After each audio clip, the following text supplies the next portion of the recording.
बिस्मिल्लाहिर्रहमानिर्रहीम। अल्लाहुम्मा सल्ली अला मुहम्मद व आले मोहम्मद।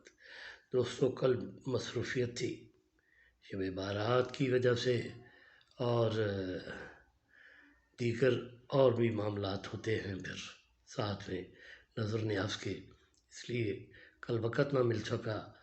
कल एक ख़बर सोशल मीडिया पे बड़ी गर्दिश कर रही थी कि एक ख़ातून ने ऐसा लिबास पहना है जिसके कुर्ते पर अरबी की आयत लिखी हुई हैं। दोस्तों, बात लंबी हो जाएगी। मैं सबसे पहले तो उन उलमा का शुक्रिया अदा करता हूँ कि जिन्होंने इस मामले को रफ़ा दफ़ा करने के लिए बड़ा अहम रोल अदा किया।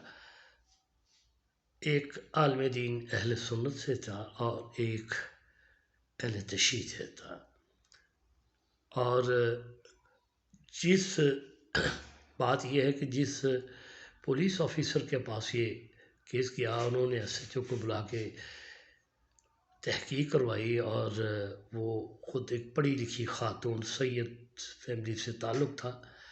अल्लाह उनको सेहत दे, लंबी ज़िंदगी दे और सलामती दे। उन्होंने बड़ी दानिशमंदी से काम किया और एक नहीं बल्कि 2 फ़िक़हों के मौलवियों को बुला लिया, और उनकी भी मेहरबानी कि उन्होंने मामले को इस हद तक नहीं जाना चाहिए। पहले तो मैं ज़रा ये बात बता दूं कि अरबी लिखी है। अरबी सिर्फ़ कुरान ही नहीं होती। मैं 22 साल सऊदी अरब में रहा हूँ और सऊदी यूनिवर्सिटी से ही पढ़ा। अच्छा, वहाँ जो अखबार लिखते हैं, जैसे हमारी इंग्लिश में आती है, इंग्लिश न्यूज़ आती है, अखबार पाकिस्तान टाइम आती है, या उर्दू में आती है। जो कुछ सूबे ऐसे हैं जहाँ पंजाबी बोली जाती है, वो पंजाबी भी लिखते हैं, कुछ सिंधी लिखते हैं, कुछ पश्तो लिखते हैं।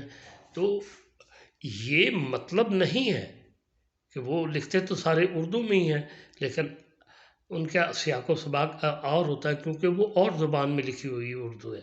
तो इसी तरह अरबी लिखने का ये हरगिज़ मतलब नहीं है कि वो कुरान की आयत है। थोड़ा सा जज्बाती ना हुआ करें और गौर फ़िक्र किया करें। कुरान आप लोगों ने घरों में रखे हुए हैं, हदीसों की किताबें रखी हुई हैं आपने, लेकिन गौर व फ़िक्र के नहीं करते। उस पर पढ़कर आप झूठी कस्में खाने के लिए कुरान को बीच में शामिल करते हैं। वो पागल का बच्चा तो नहीं है। कोई भी इंसान कैसे ये बेहुरमती कर सकता है? सबसे ज़्यादा मेरी बातें बड़ी तल्ख़ होती हैं। मैं एक ख़ुद मज़हबी स्कॉलर हूँ, मेरी बातें तल्ख़ होती हैं। आप किसी दूसरे पे जी हमारे नबी की गुस्ताखी कर दी। मैं भी अल्हम्दुलिल्लाह अल्हम्दुलिल्लाह मुसलमान घर से ताल्लुक़ रखता हूँ, और मेरे बाप दादा परदादा जितनी भी मैं नस्लें तक गिनाऊँ वो सब मुसलमान थे। लेकिन आप थोड़े से होश के नाखून लें, इतने जज्बाती ना हुआ करें। आप जल्दी से किसी को काफ़िर कर देते हैं, काफ़िर कह के गोलियाँ मरवा देते हैं, किसी का जीना मुश्किल कर देते हैं। आप हैं क्या, पहले मुझे तो ये बताएं। क्या आप स्कॉलर हैं? अरबी की अलिफ बे का तो आपको पता नहीं है, उर्दू में आपको उर्दू ही नहीं जानते, तो अरबी का कहाँ आपने ये फ़ैसला करना है।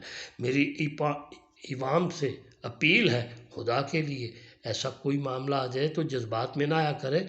हमारे अदारे किस लिए हैं? पुलिस में इतला करें, ठीक है? आप पुलिस जाने, पुलिस का काम जाने, लेकिन हमें कोई अल्लाह ने हक़ नहीं दिया कि हम किसी को सज़ा दें, जज़ा दें। ये अल्लाह के मामले हैं, अल्लाह पे छोड़ना चाहिए। रियासत के मामले रियासत देखती है। अपने हाथ में कानून लेना भी बहुत बड़ा जुर्म है। खुदा के लिए ऐसा काम ना किया करें, तहकीक करें। हैं, अगर समझ में नहीं आती तो फिर आप उलमा की मदद ले लें। अगर वो भी नहीं है तो फिर आप पुलिस स्टेशन जाएं। खुदा के लिए किसी के ऊपर ना तोहमत लगाएं, ना किसी भी, जब तक जुर्म साबित नहीं होता ना, कोई मुजरम नहीं होता।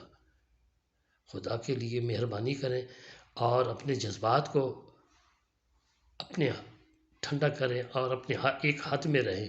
हर इंसान लिमिट में रहे तो ज़्यादा अच्छा होता है।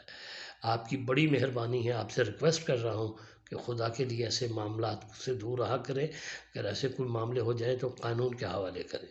بہت شکریہ آپ کا مذہبی اسکالر آسٹرو پامسٹ ایم شفیق۔